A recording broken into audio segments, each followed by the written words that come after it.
on this episode 77 of the Clip Service podcast. Um, Clippers go I believe 3-2 during their homestand. So not too bad, especially considering the teams that the Clippers had to play against. Got wins against New York, Minnesota, and Chicago. And unfortunately took two of some of the more disappointing losses, I guess you can say, in the last month or so against the Sacramento Kings. That goes without saying, and then the Spurs, in which the Clippers had a pretty sizable lead in the first half. So we're going to break down that stretch of games, kind of talk about how far the Clippers have come after that horrible, first quarter of the season, and then where we expect the team to be positioned going into the playoffs, as there's only about 14 or 15 games left in the season. So coming down to the wire, guys, and we have some stuff to talk about. So without further ado, let's make it happen.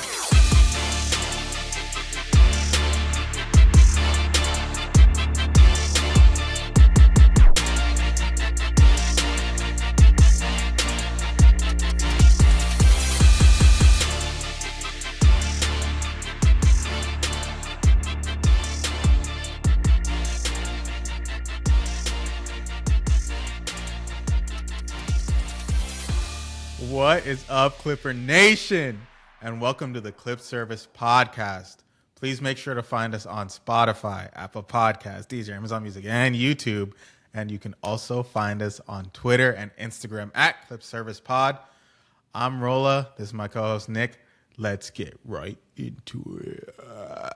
Let's get into it, indeed. The Clippers, speaking of into it, the Clippers have a 5-game homestand since we last talked, and the Clippers had a modest 3-2 record since during those games. Obviously, you expect the Clippers to win games against teams like the Bulls, which they handled business in, but doing really, really well against a New York Knicks team that's really been pretty good the last couple months, especially, and then completely dominating a Minnesota Timberwolves team that, aside from the last couple weeks, I think the Timberwolves have been pretty damn good. And so two really, really great wins. Obviously, like I mentioned, the win against the Chicago Bulls. And then, as I mentioned up top, the two unfortunate losses to the Kings and the Spurs. We're not going to dive too deep onto the individual games, Rolla, but I wanted to ask you, after this stretch of 5 games, what were your main takeaways? And did you have any moments from these games that really stood out to you? Yeah. Well, I just wanted to start off by saying this. I've been seeing a lot of comments on social media, Instagram, Twitter, of people kind of mentioning that, I guess, the statistics of the Clippers while we had Chris Paul, and then the statistics of the Clippers after Chris Paul. Personally, I don't know what to take of that. I guess. Well, can I interject real quick? Yeah. I think, because I've been seeing that too, and that's kind of been like a micro narrative kind of all season. And I think personally, and I don't know what you were about to say, but I think personally, I think obviously when your team is struggling, which the team was doing at the time, and you're dealing with a guy that's really vocal and, letting people know, holding people accountable, obviously removing someone like that from the situation can help mitigate frustration, right? But I think it's unfair to say that just because the Clippers let go of Chris Paul, Chris Paul wasn't that big of big of a component of that team to begin with.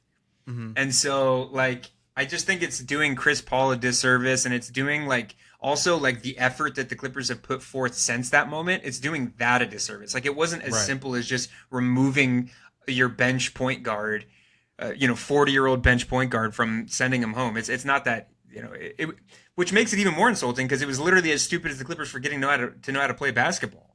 Yeah. But I basically I was going to say, I do think that it might have had slightly an impact. It for a sure negative did. voice. Obviously, Chris Paul's voice carries significantly more weight than pretty much anyone else in the franchise. So if he's talking to players, talking to young guys, or talking to anyone, it's gonna carry weight. So I think the way the Clippers handled it was incorrect. Was it the right move? Maybe. I'm not. I'm saying like I'm not one to. I'm not there. I'm not in the locker room. I'm not. It's Part hard of the to know the organization, context of so everything. exactly. So I don't know. I think the Clippers could have handled it a different way. Maybe not including Chris Paul in team meetings or team things, and kind of like keeping it out of the public view, to kind of like save face for Chris Paul. But I think that one of the issues, personally, I think one of the issues with the reason why the Clippers were played so poorly to start the season was, I think that we just were in a mentality of defeat.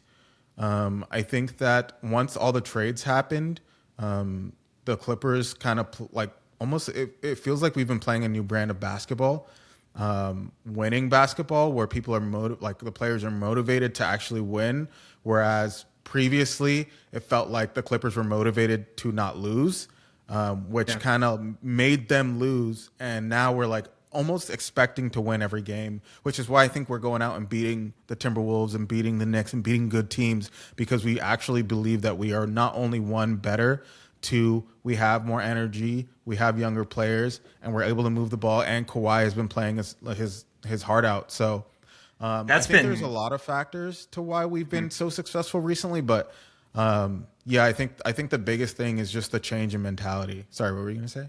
No, I was just gonna say you mentioned Kawhi. I think that's obviously like it's the nature at which he does this amount of damage. Like I say damage in a positive way. Like Kawhi's so quiet with how effective he is, and how directly he leads to winning basketball, that you kind of forget that like how important he's been to all of this. But yeah, obviously the most important thing is Kawhi is playing, like, in my opinion, a top three, even top two player in the league. Like Right. in the first 60% of the NBA season, my leader for MVP, and he's still, is probably my, in my top three discussion, was Cade Cunningham. Since then, it's kind of been all Shea. But I think that he should be mentioned in those discussions. Kawhi did turn his ankle against the Sacramento Kings, and he's going to miss. I mean, he's day to day, but he's probably going to miss another game or two. So that teeters him very close to being out of contention for NBA awards. Yeah, I mean, Kawhi's been amazing. I do have to give credit to before the trade. I mean, obviously, you look at the trade deadline as like this refresher. We brought in a bunch of youth, right, and they've Right. been playing really well since. But I do have to give some credit to the James Harden Clippers as well, that were really like, for whatever reason, it was that Lakers game early on in the season where they dominated the Lakers, and then from that point they went on this miraculous run, like we've been known to see, or Mm-hmm. like that they've been known to do in the past. And that team, that iteration of the Clippers team, really, was dominating, and it was almost so much so to the point where we were almost puzzled by the fact that the Clippers were quote unquote tearing it down, at the deadline, because Right. we're like, okay, we're going on a run. Like, it's interesting that the Clippers are all of a sudden now deciding to do this youth movement. Thankfully, the Clippers haven't skipped a beat since, and have been, have kept the good vibes going. But there's been a lot of things since that 6-21 start to the season. And it's crazy to think that like that just seems like it's all in the rear view.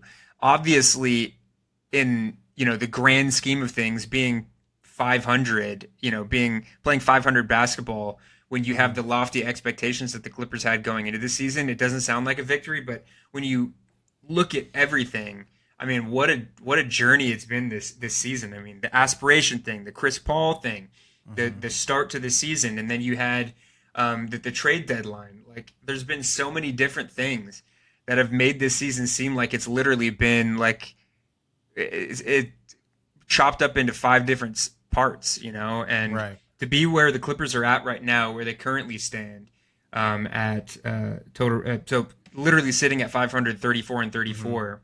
Yeah. It just seems like, who would have thought that they would get to this point? And it's just it's amazing. I'm I I'm think really excited about it. I think when you look at We like in basketball, they always talk about the law of averages. I, coming into this season, I did think that we were going to be in this area in the standings.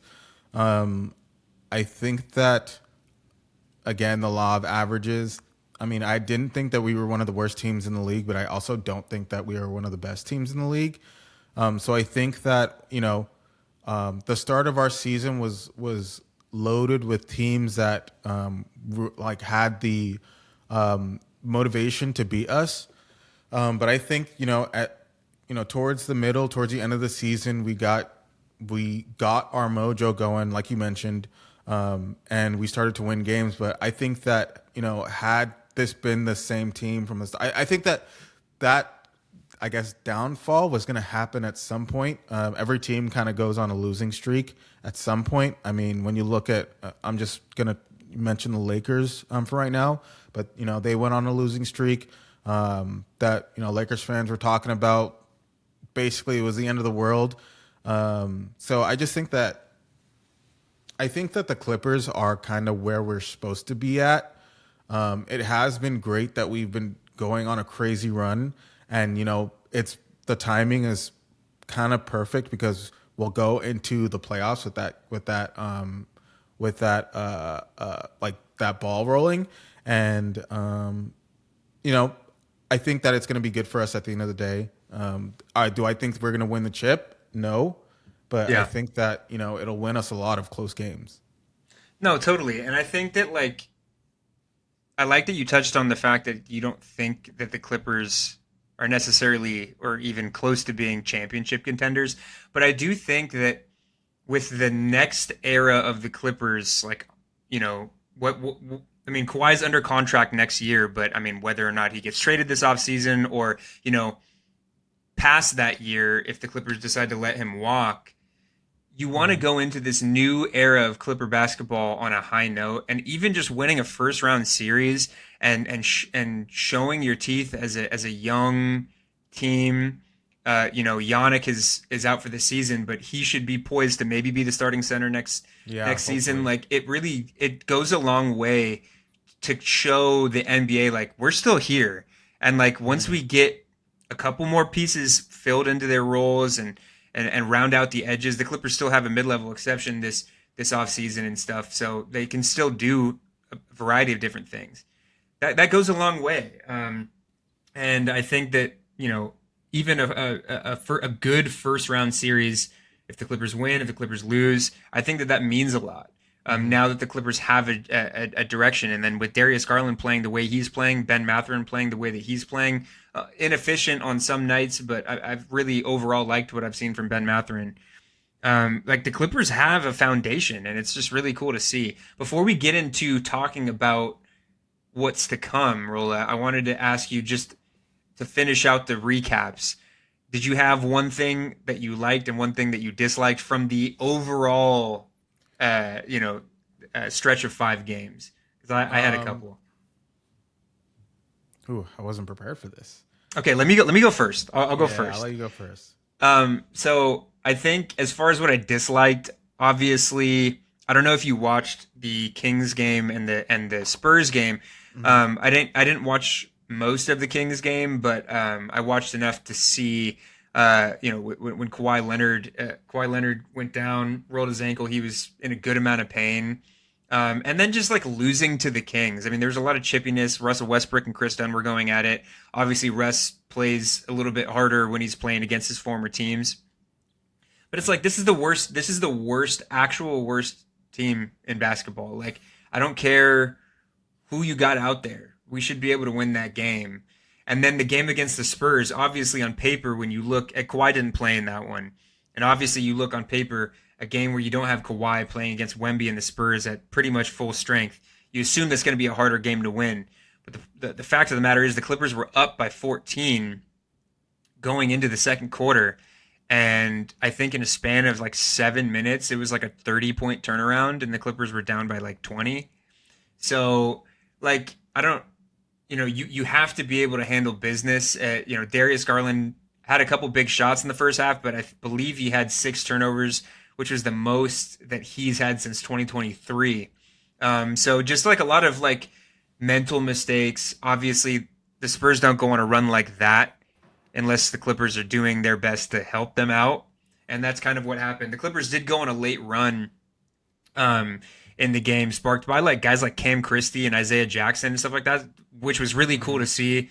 But ultimately, the Clippers fell short. So those are two games that you'd really like to have back, especially when everything's kind of so close in the play-in race. I believe the Clippers are 4.5 games back from seventh, uh, currently occupied by the Suns, and I think a game Yeah. and a half above the Golden State Warriors. So things are pretty tight. You would Hmm. like to have those games back. So that was probably what I disliked. Hopefully, Kawhi Leonard comes back as quickly as possible. I know Ben Mathurin was also ruled out after this last game against the Spurs, ruled out with a toe injury. So he's going to be out for the next 2 games, I believe. Um, but the one thing that I did like, to be honest, was one of my favorite games of the season was the Minnesota Timberwolves game, 153 to 128, just complete dominance of the Timberwolves. And the Timberwolves, like I said, are a really, really sound team. And it was just the way that it was done. Everybody was approaching the game the right way. The bench vibes were great. Jordan Miller Hmm. had 2 poster dunks, one on Julius Randle. Bench was going crazy. Chris Dunn actually was on the Amazon Prime broadcast the night after, I believe, and was hyping up the whole team. Gave Jordan Miller a shout out.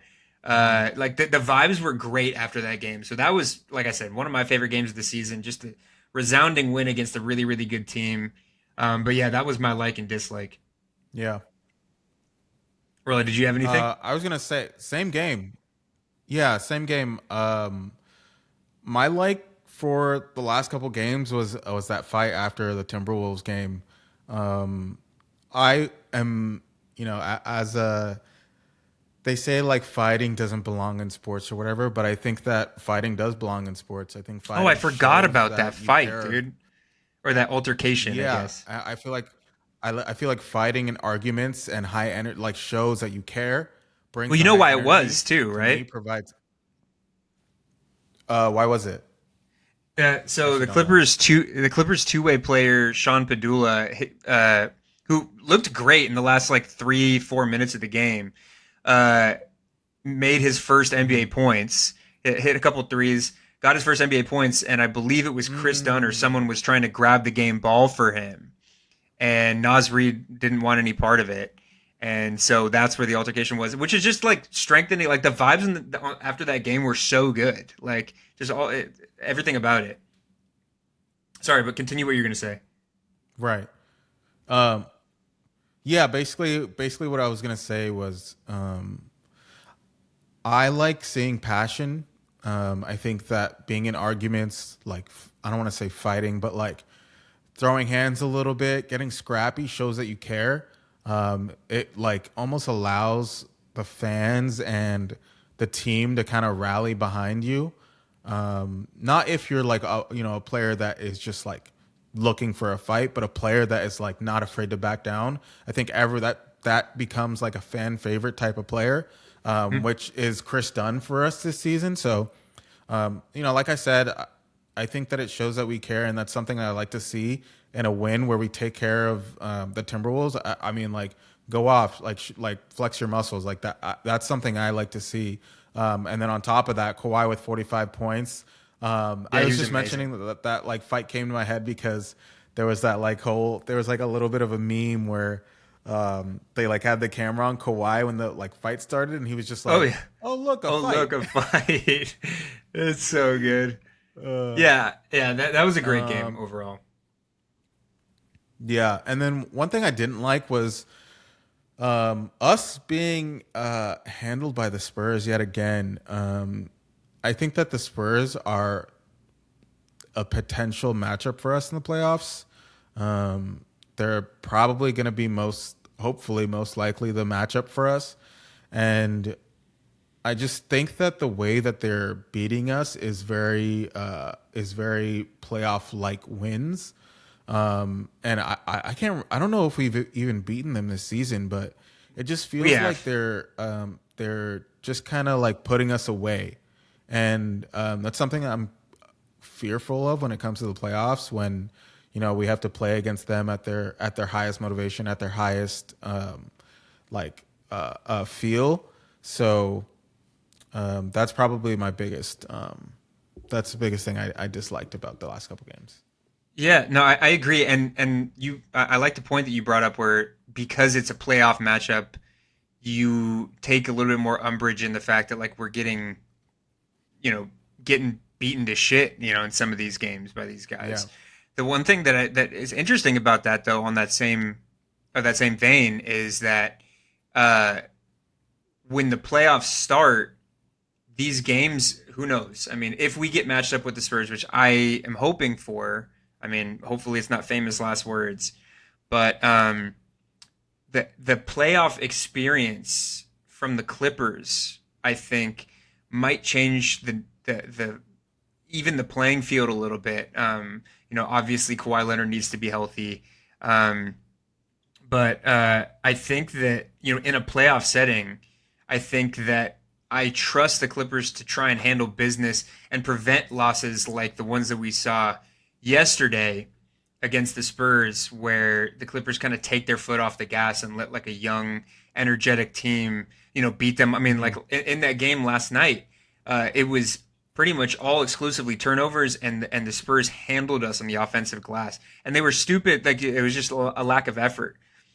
So I think that when the playoffs start, and if Mhm. we do get matched up against them, I would imagine that maybe the Clippers are a little bit more cognizant of those things, and the Spurs maybe lacking that playoff experience. Maybe it will be some form of Achilles Were heel they for not in the them. So playoffs last year?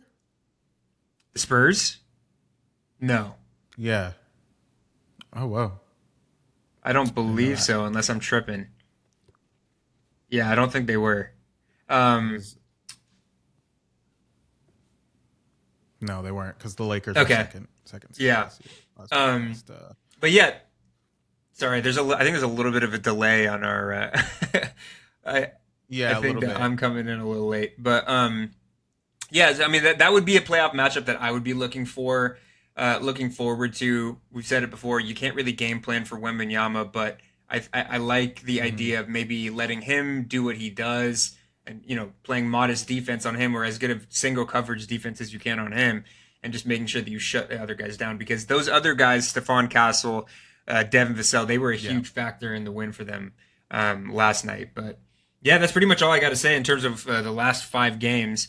I did like that the Clippers went 3-2, and had a winning record over those 5 games. But Rolla, I think the next question will be, and it's kind of to piggyback off of this Spurs discussion that we're having, but given the fact that the Clippers are at 500, they're sitting at eighth. They're poised to be in the play-in conversation. Obviously, I don't think there's no going up or going down from that. Um, what do you Hmm. see happening over the course of the next, 3 weeks or whatever that the season has left? Where do you kind of see the Clippers finishing? What would a potential matchup be? And what do the Clippers have to do to kind of make sure that they go into the postseason, if they should get there, go into the postseason on a high note? Uh, so I think that I mean, looking at the remaining schedule, the remaining teams we have to play, we're playing some bottom tier teams, Trailblazers, Kings again. We're playing, yeah, I said the Trailblazers, Pacers, Raptors. Um, so I think that we should be able to handle business. The rest of the season, we've been playing really well. Obviously, Kawhi is going to be out for a little bit, but I do think that it is important for him to take a break and to take the time he needs right now, because I do think he will be playing a lot of minutes come playoffs. And then, most likely, I think we're gonna finish seventh, eighth. Um, I guess we're like what, 4 games behind the Suns, so probably eighth. But I do think that we are a better team than the Suns. I do think that in the play-in game, the first game, I think that we can beat them. I think that we will beat them, and I think that we will be the seventh seed.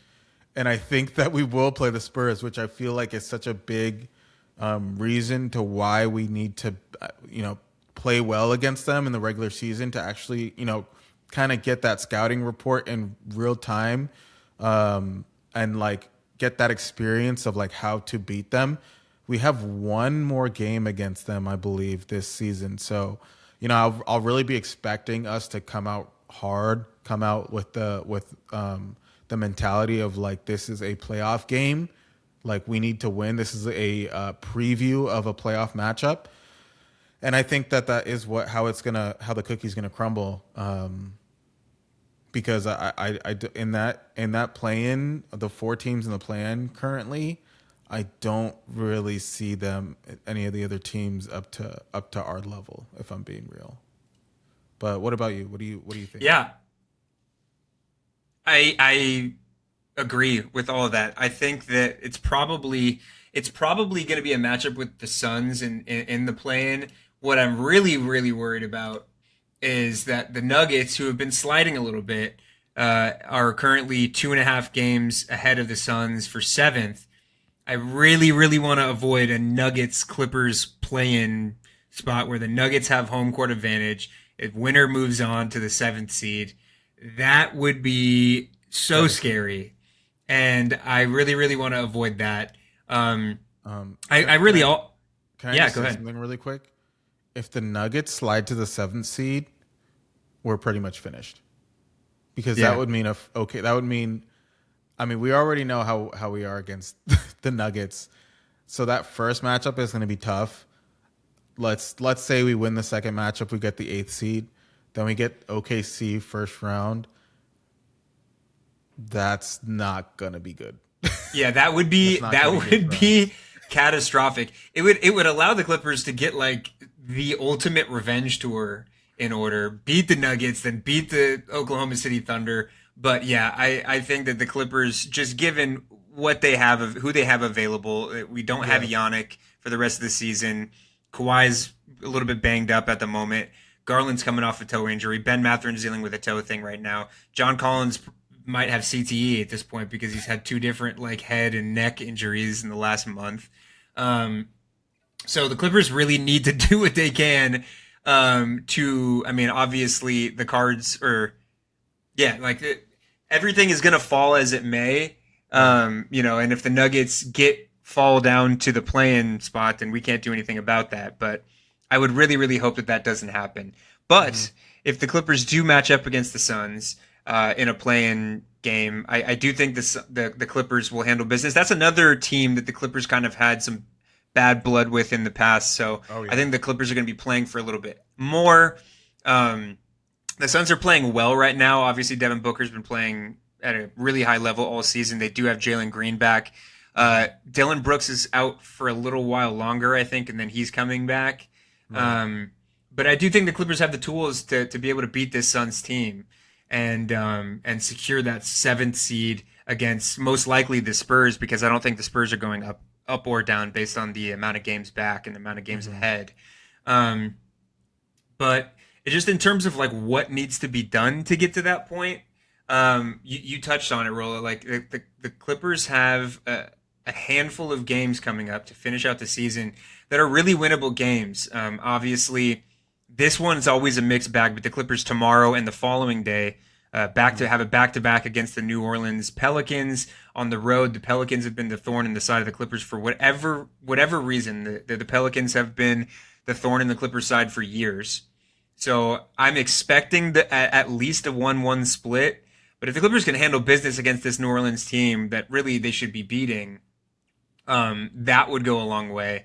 And then the following games, you got Dallas. Toronto's playing at a really high level, but you got Dallas, you got Indiana, Milwaukee, who's underperforming, severely this season. Hmm. Portland, Sacramento, like a lot of teams that the Clippers can beat, and just at least finishing this next stretch of games 50-50.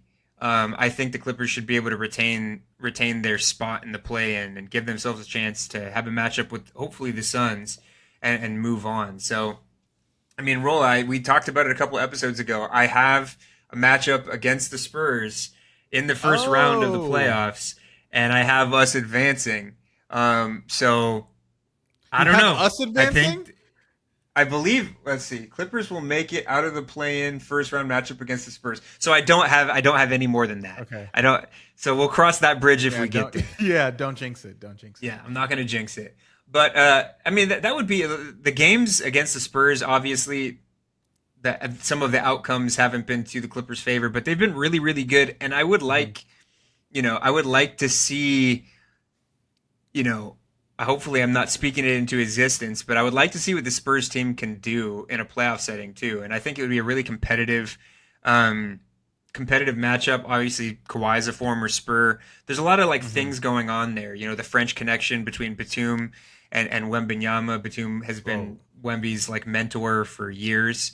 Um, and so, yeah, I think that would be a really, really fun matchup. And if it comes to that, I would happily watch a first round series of that.